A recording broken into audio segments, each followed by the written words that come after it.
blue crabs. Oh, I see now. Okay. They start in Virginia.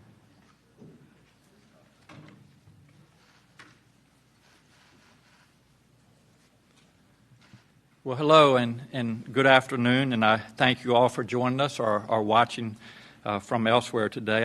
I certainly hope that everybody had a happy and, most importantly, healthy Thanksgiving and happy holidays to all of you.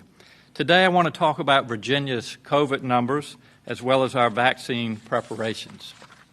First, our COVID cases continue to rise, and almost every region of the state is seeing sustained community spread. Today, we recorded more than 2,400 new cases and, sadly, 20 additional deaths. Our percent positivity is now at 8.3%.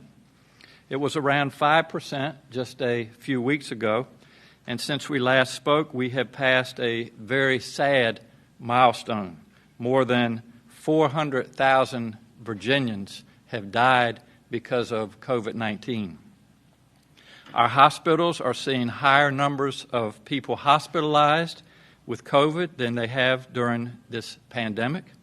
Almost 15,000, I'll repeat that, 15,000 Virginians are currently hospitalized today.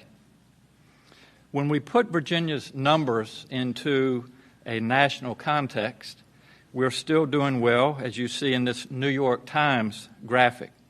We're at 28 cases for 100,000 people, lower than 45 other states. But the numbers in states around us, as you can see, the darker the shade, the more numbers are concerning. North Carolina's 7-day average of cases per 100,000 people is 34. West Virginia is 54. Kentucky is 66. And Tennessee is 69. So in our border communities, people routinely cross state lines to work, shop, and visit their families.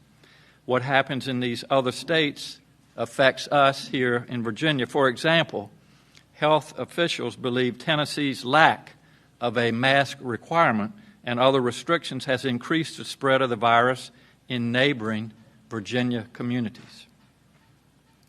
What we're hearing from our local health districts, especially in Southwest Virginia, is that people are spreading the virus in a variety of settings. Churches, small social gatherings, socializing after work or after school.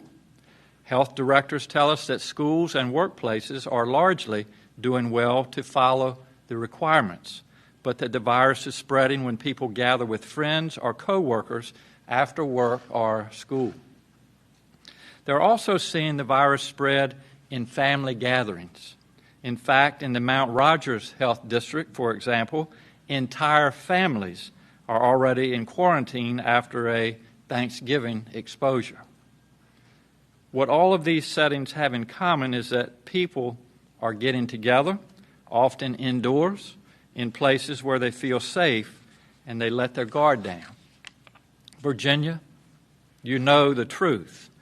If you don't wear a mask, and you don't social distance, and you think your right to ignore public health advice trumps your neighbor's right to not get infected by you, these cases will just continue going up. It's just selfish. Rights are important, but we also need to emphasize responsibility. And in some parts of the state, if you get this virus and need to go to the hospital, there is not a bed for you near your home. Ballad Health in Southwest Virginia and East Tennessee is sounding the alarm bells, and just today announced that they will stop all elective surgeries in their hospitals. Our hospitals across the Commonwealth have surge plans in place and have a system to monitor their bed capacity. Right now, that capacity exists, but let's not put that to the test. We have the right measures in place Social gatherings are limited to no more than 25 people, and restaurants have stopped serving alcohol after 10 p.m. We are strengthening enforcement of existing regulations at essential businesses. We just put these measures in place 2 weeks ago, and it takes 2 to 3 weeks of data to see what's working and what isn't. We also are watching for signs of a post-Thanksgiving surge. I continue to closely monitor the numbers and will evaluate whether further mitigation steps are necessary. I ask everyone to remember our shared community responsibility. I appreciate the vast majority of Virginians who understand that we are all in this together and who make sacrifices to help keep themselves and others safe. I especially appreciate the healthcare workers and ICU nurses across this Commonwealth who truly are wearing themselves to the bone to take care of sick people. So please think of them. Now I'd like to turn to some more hopeful news, and that is vaccinations. As you have probably heard, 2 companies, Pfizer and Moderna, are preparing to roll out their COVID vaccines, and other vaccines are expected in the future. Pfizer and Moderna say that their COVID vaccines are 95% effective in large-scale tests with thousands of volunteers. Both Pfizer and Moderna have applied for emergency use authorization from the Food and Drug Administration. I want to outline for Virginians what to expect in the coming weeks and months. First of all, we have every reason to believe that these vaccinations are safe. Remember that this is a global pandemic, and the best science available worldwide has gone into developing and researching these vaccines. Thousands of scientists, governments, and research labs have worked around the clock all year to bring these vaccines into reality. I've seen this level of cooperation and coordination just once before when I served during Operation Desert Storm. The Virginia Department of Health's vaccination team also has a work group doing an independent review of the vaccine data. So this will back up what we're seeing at the national level. Vaccine science is nothing new. Vaccines have been around since the first smallpox vaccination, which was invented in 1796. Vaccines have reduced or eliminated many deadly diseases, saving millions of lives. Vaccines do not give you COVID-19. Instead, they spur your body to produce antibodies to the disease. As a matter of fact, this vaccine does not use a live or attenuated virus. You will not get COVID from this vaccine. Scientists know how to create vaccines that work and, most importantly, that are safe. As a doctor, I am confident that all protocols have been followed and no corners have been cut, and I expect the FDA review will show that, just as results have already shown in the UK. Second, we fully expect to have enough vaccine to get to everybody, but it will take time, so we all need to be patient. The Federal Centers for Disease Control and Prevention have worked for months to identify groups that need to receive the vaccine early on, and last night the Advisory Committee on Immunization Practices voted to put healthcare workers and residents of long-term care facilities first in line, and this makes sense. Healthcare workers take care of the rest of us, and nursing home residents are some of our most vulnerable people. It's like when you get on an airplane and they tell you that if something goes wrong, to put on your own mask first so that you can safely help other people. This is the right thing to do, and Virginia will follow the CDC's priorities. Virginia is planning a phased approach which aligns with CDC guidelines. As we get more vaccine, we will be able to prioritize other groups, such as medically vulnerable people. If we don't initially have enough vaccine doses for the entire priority group, we have plans in place for determining who goes first based on medical ethics and protocols created by the Virginia Hospital and Health Association and our Virginia Disaster Medical Advisory Committee. We're setting our priority groups because we expect that most people will want to get vaccinated, and there will be a lot of demand. That is how we eradicate this virus and how we get back to normal, and that is if everyone gets vaccinated. The Virginia Department of Health has been planning for this vaccine for several months, starting in the summer. They've worked with hospitals, long-term care facilities, and providers in the community, and have the systems ready to keep track of this large-scale operation.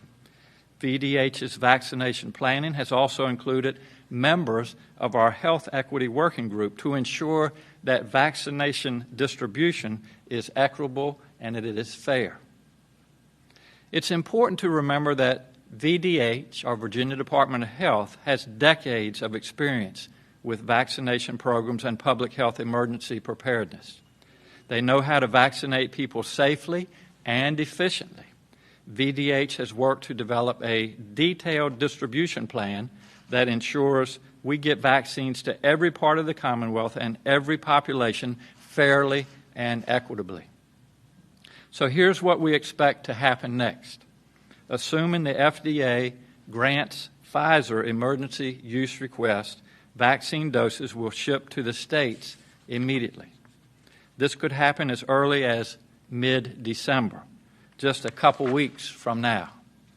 Virginia expects to get about 70,000 doses from Pfizer in the first wave, enough to give 70,000 individuals to get their first dose of the vaccine.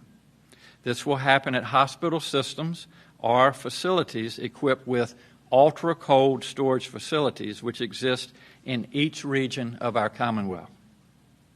Virginia has also partnered with pharmacy chains CVS and Walgreens, as well as other pharmacies and medical offices for vaccine distribution. Both Pfizer and Moderna vaccines require 2 doses, spaced about 3 weeks apart. Pfizer will ship the second doses in time for those 70,000 people to receive them. While this happens, Moderna and likely other vaccine makers will be going through the same FDA process. So we'll start seeing more vaccine doses being allocated to Virginia. The companies are manufacturing these doses now as we speak, even before final approval, so that distribution can move quickly once that approval comes. When our turn comes, my family and I will have no hesitancy about getting vaccinated. And I strongly encourage every Virginian to get the vaccine. That is our only path to getting back to that near normal which we often speak about. Now it will take several months to get people vaccinated. For now and for some months to come, we all need to continue doing the things that we know work: wearing a mask in public, washing our hands, staying away from crowds and large groups, and trying as best we can to socialize outside. I can't stress enough how important it is to be careful and to take precautions. You aren't just making an individual decision for yourself. Your decisions impact a lot of other people. And when we have 100 people or 1,000 people thinking they're different from everyone else and don't have to follow the guidelines, that's how we get to these increased case numbers. What we all do affects other people. Especially now, with these vaccines just around the corner, so that we can start to think about an end to this pandemic, it is foolish to take risks. Be more careful than you think you need to be, especially with the holidays coming up. We can get there, but all we have to keep being smart, we have to keep being safe. Now I have a quick update on next steps in our response. First, we are putting an additional $15 million in CARES Act funding to group home settings for people with disabilities to help those homes with COVID expenses. And secondly, I'll be talking with our congressional delegation this evening, and I will strongly urge them to pass a new relief and stimulus package such as what Senator Warner and Congressman Spanberger have proposed. Virginians need help, and Congress should not leave for the holidays without passing a relief package. I also know that we're in the midst of a strange holiday season, and this can be a very stressful time for many people, even in normal times. Our Department of Behavioral Health and Developmental Disabilities has a, quote, warm line for anyone who needs to talk about feelings of anxiety, stress, trauma, or grief.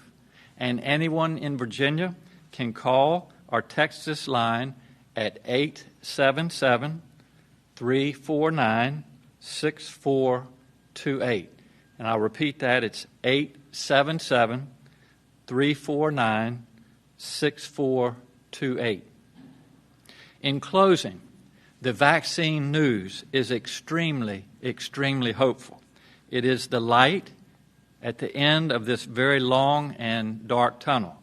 It is the only way we can solve this health crisis and the resulting economic crisis and get back to a normal way of life. If you want your kids back in school, our small businesses to reopen and thrive, and to go to concerts and entertainment events again, there's only one way to get there. Wear a mask and social distance now, and get a vaccine when the time comes. And I would also encourage all of you, if you haven't already received the flu vaccination, to do that as well. So this is bigger than any single one of us. It is the biggest class project we've ever participated in. We all are responsible to each other, and for the sake of our neighbors, our communities, and our economy, we must continue to do the right thing. Dr. Oliver was not able to be with us today, so I will be glad to take questions. Yes? Governor, do you all have an estimate on the number of healthcare workers and or long-term care facility residents who would need to be vaccinated or would be eligible for vaccinations? Dan, do you all have a... Yes. I'm going to let Dr. Lillian Peek answer that. Thank you for the question, Henry.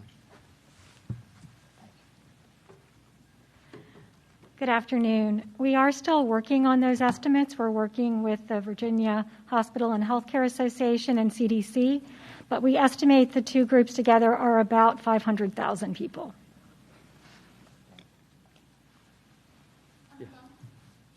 Alan Suderman, Associated Press. Yes, Alan. Good afternoon. How are you doing? I had a couple questions. One, how are we doing on PPE, especially in the Southwest?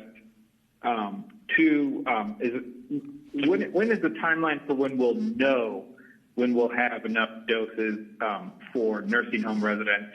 And three, have you made up your mind? Have you picked someone to replace Commissioner Christie, who just left the SEC to go to FERC? Thank you. Any other questions, Alan?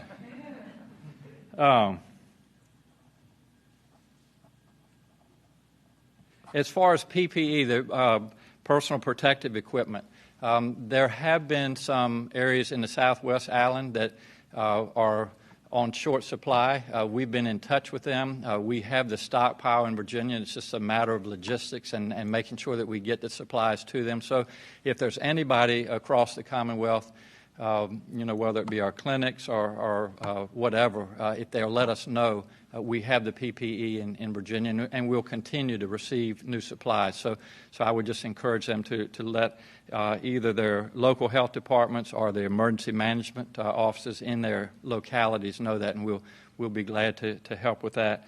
As far as when will we know when we have enough vaccinations, I don't know that we have an answer to that. Other than to know that they are manufacturing this as we speak. It obviously the time frame is going to be supply dependent, and as soon as we get the supplies here in Virginia, again, we've been working on this for several months. We will be able to distribute it in an efficient manner and also in an equitable manner. And lastly, the question was about the SCC. I was very proud to nominate Jamal Hudson several months ago to fill an opening. He's done an amazing job from all that I can gather, and now we have an additional opening in the SCC.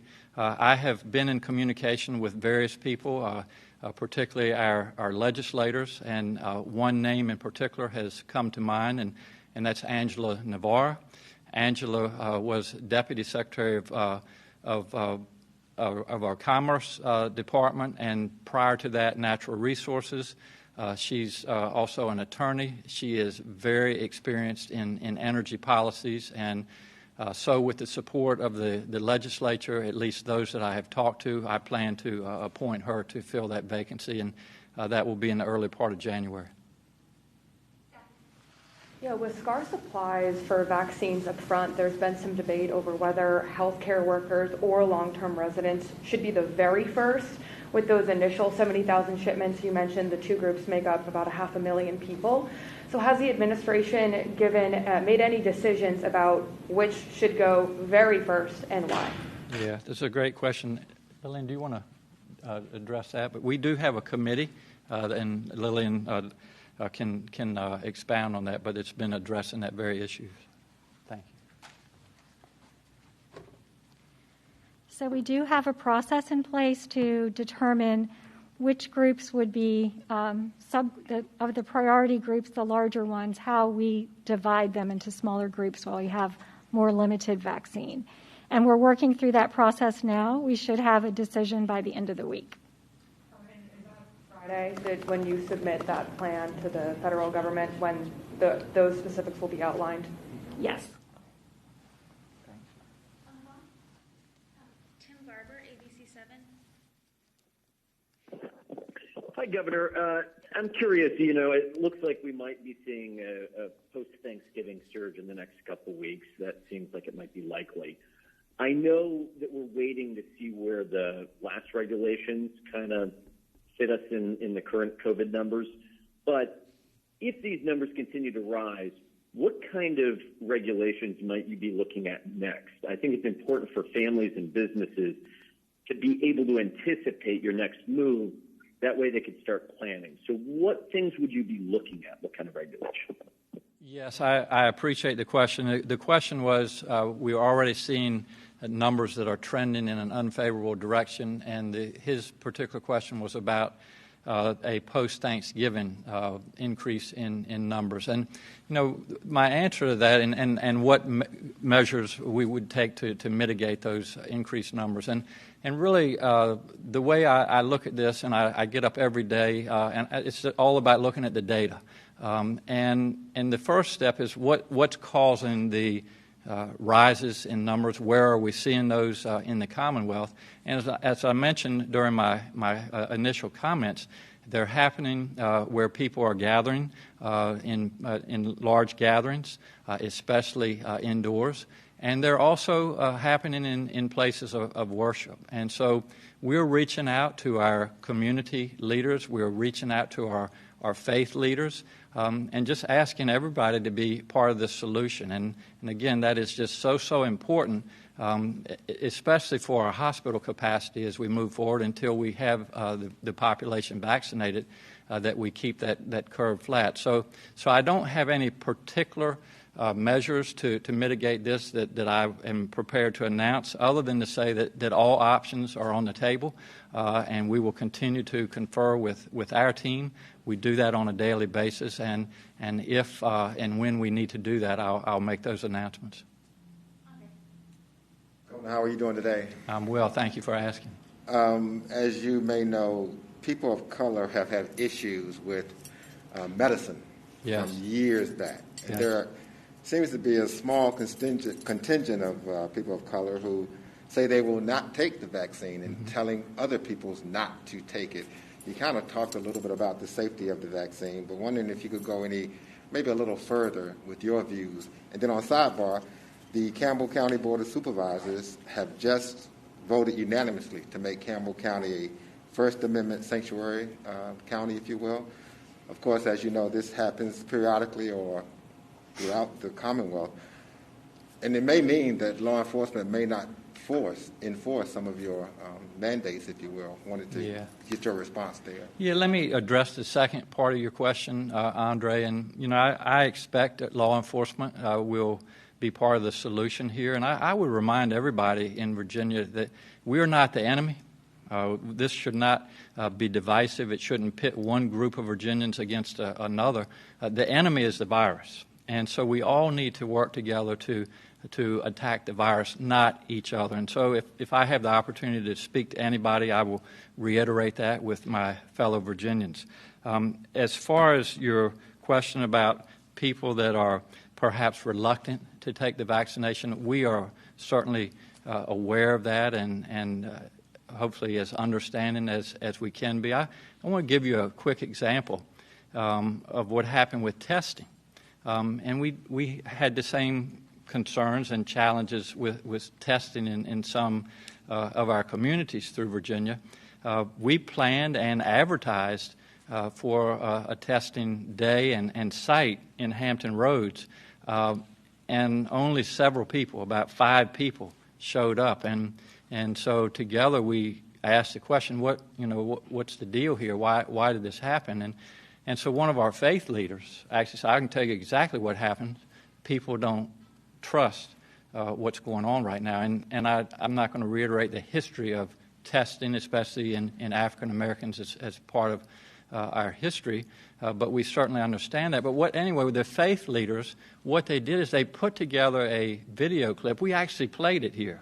It was a number of months ago, and it showed them being tested, and really, I think, just emphasized to their congregations and followers that this is safe. And so we rescheduled that testing just several weeks later, and hundreds showed up. And so that's just an example, Andre, of how we're approaching this. But your point is valid and is well taken, and trust is a big part of this. And so we'll work together. Our Health Equity Commission, Dr. Janice Underwood is with us today. We'll be reaching out to our community leaders, our faith leaders, and just as best we can make people comfortable with this. And I hope that once people see our leaders, such as myself, my family, the rest of Virginians that are, taking the vaccination and doing well, and also might be helpful to review some of the data and show that this many individuals have, volunteered and have been tested, and the vaccination has been proven to be safe, and it's also been proven to be 95% effective, and then we'll move forward from there.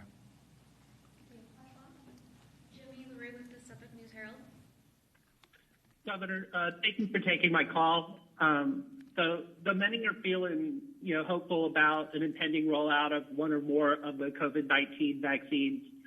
You and other state health officials have been noting that it's going to take considerable time. I know you just said several months for those, who want to receive a vaccination to do so.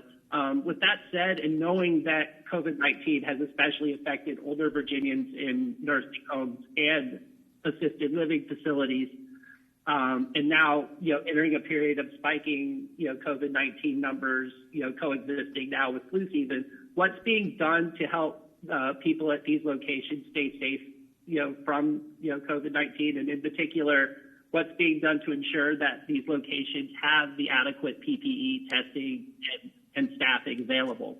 Yeah, a great question. As far as the testing, as you know, we're testing now close to 20 to 25,000 individuals a day. So we're reaching out through Virginia, advertising when these testing dates and sites are available. So I think overall that's going well. I think the message that needs to go out as far as what are we doing to help localities where numbers are going up. We're so that businesses can reopen, so that our children can get back into the classrooms. We're really emphasizing to follow the guidelines that we have proposed all along, and the key in order to do that is to keep the numbers in the communities low, whether it be talking about hospital capacity or whether it be talking about getting our children back into school or our businesses, our restaurants, our entertainment venues, our movie theaters, to get them back up and running. The numbers in the communities have to be low. And right now, we're over 8% positivity, and so we know there's a lot of community spread, and we know that it's not safe to tell people that everything is okay, because it's not. This is not rocket science. It's not brain surgery, as I would say. This is about doing the right thing, taking responsibility, and following the guidelines that we know work, wearing these masks, washing our hands, keeping our distance, and not gathering in large groups. And that's what we'll continue to do. As I said earlier, we have all options on the table. We look at this data every day, and we will do what's necessary to take measures to mitigate this. And at the end of the day, our obligation and our responsibility is to keep Virginians safe, and that's what our top priority is. Governor, pardon me, I know Dr. Peake said that estimate the healthcare group in the LTC is roughly 500,000. What are the, if you can share, I guess, the number makeup of those next groups, that high risk, the over 65? Like, how many people before we get to the general population, and when do you think that time comes? Yeah, I will let Dr. Peake address that. One point that I will make before Dr. Peake talks about the numbers and when we'll be able to get to other groups is the pediatric population. And a lot of people have asked questions, well, when are we going to be able to vaccinate our children? Will it be safe? Will it be effective? And the answer to that is we need to do the proper studies, the research. And so the American Academy of Pediatrics has reached out to the pharmaceutical companies and really encouraged them to start doing that. And that will probably take a couple months in order to get those numbers. But, it used to be years ago, and I'm old enough to remember this, that they used to take adult data and extrapolate that and say, well, if it was good for adults, then we know that we can use it in kids. And now we realize that children are different from adults, and so the FDA requires studies on children. And so that's in the process of moving forward as well. But that will be a couple of months. But certainly, we want to make sure that we want to get our teachers and staff members, we want to get them vaccinated, and that will help us, I think, get our children back in school. And Dr. Peake, anything you'd like to add to? Cam, do you want to just, I probably talked longer than I should have, but just rephrase your question. Just again, you said that roughly that first group you're going to have to get through is 500,000 for the healthcare workers, long-term care facilities.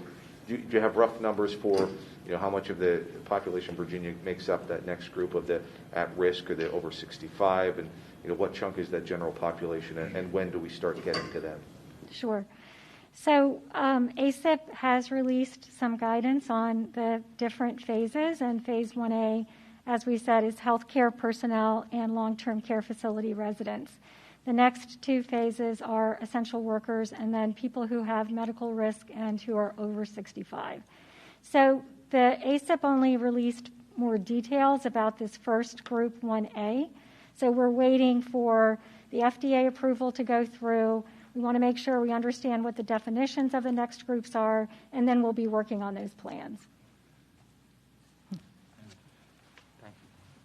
Just to add to what Dr. Peake said, if you do the math, you're up into the millions. I mean, 8.5 million Virginians. If you go through those high-risk groups before you get to the general population, you will have gotten to a number above 1 million, and just exact what it is. But it's significant numbers of folks who are simply over 65, and then those that have chronic conditions, and essential workers and infrastructure, et cetera.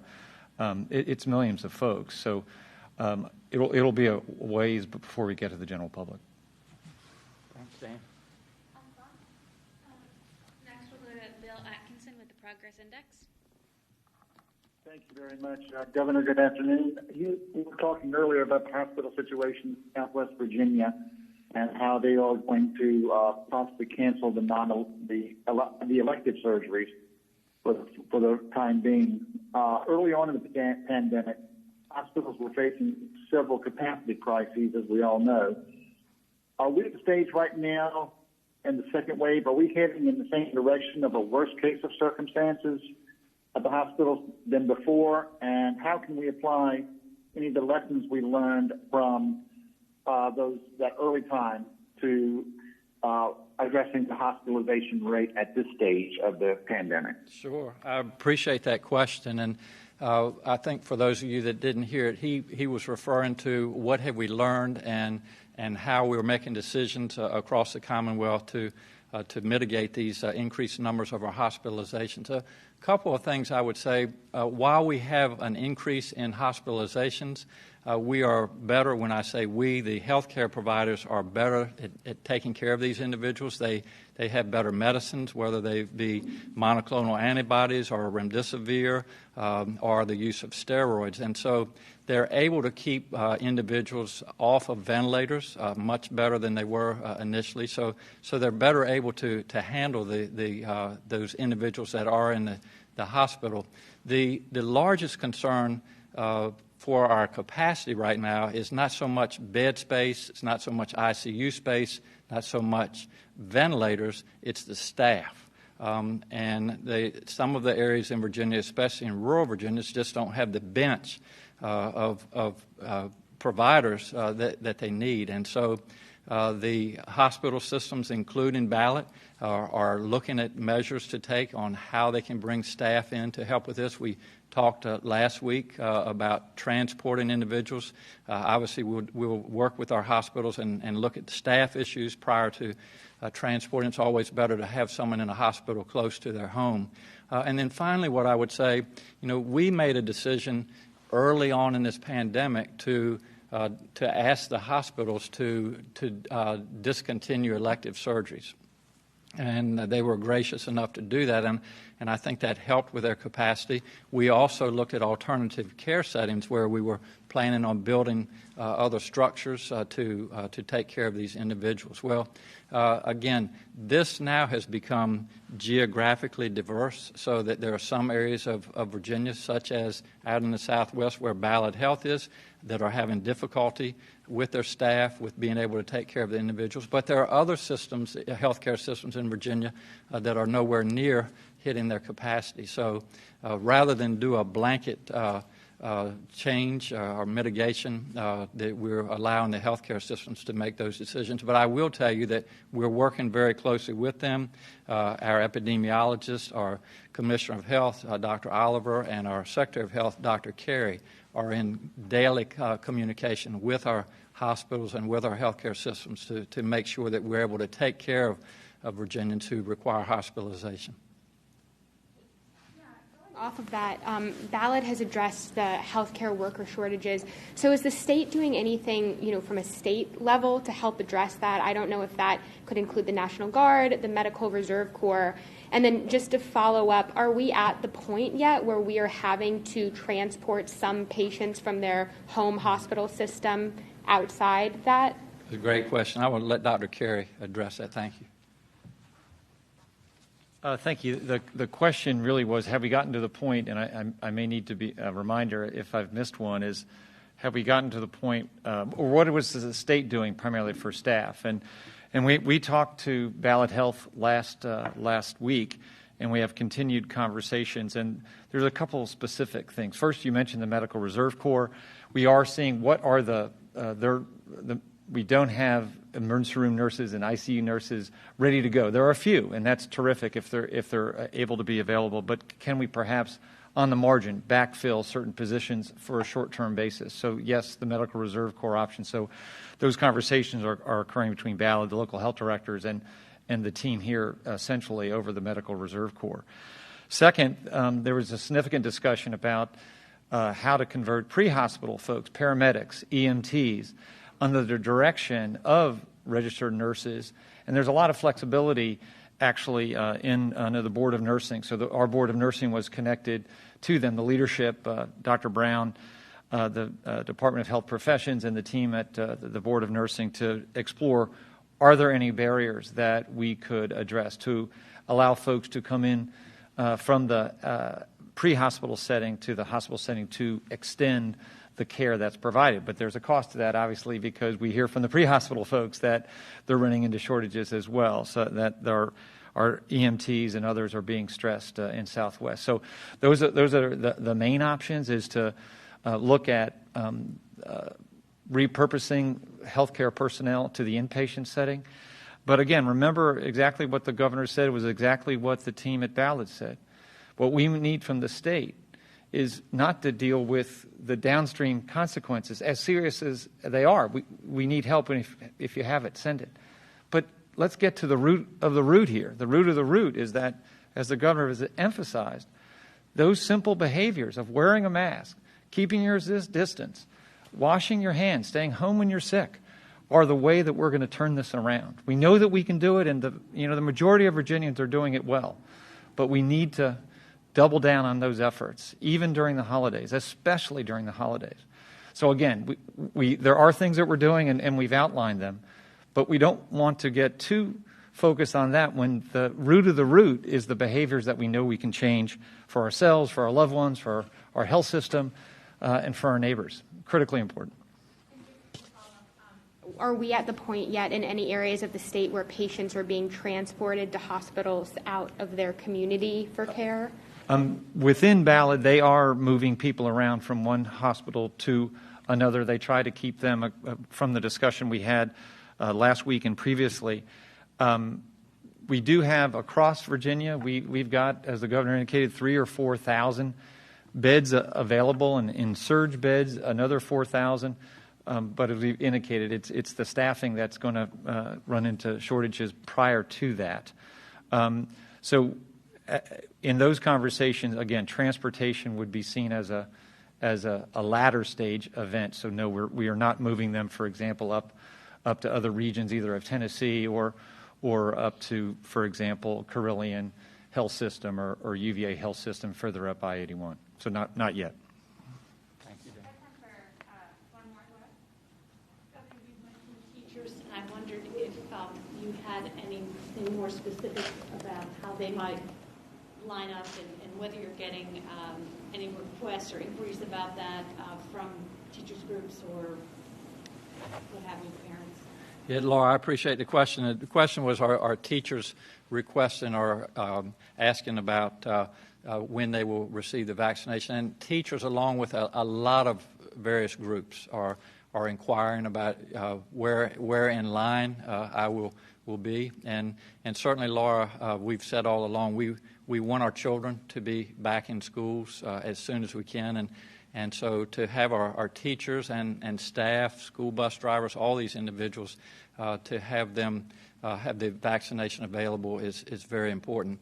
As far as, where they will be in line versus, let's say, food processors or people that work in grocery stores, people that can't work virtually at home, I would say that it's necessary for them to be in the workplace. We're still working through that, and we'll follow the CDC guidelines. But right now, we've gotten the guidelines for Phase 1, and then we'll go into Phase 2 and Phase 3 as we receive that information. And then we're going to just do one final one on the phone. Anna Lay, Virginian pilot.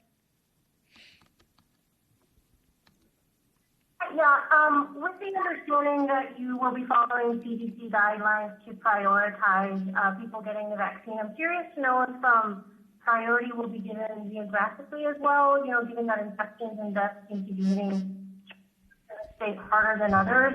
Also, a few days ago, you said that your hope is that by, quote, early to midsummer, everyone in Virginia will be vaccinated. Is that still the case today? I'm sorry.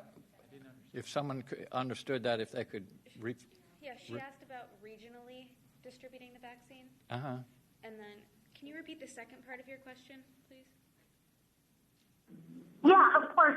The governor said a few days ago that is that by, quote, early to midsummer, everyone in Virginia will be vaccinated. I'm just wondering if that's still the case. Yes. The answer to your second question is yes, we are looking at, I hope by late spring, early summer, we'll, and again, it's supply dependent.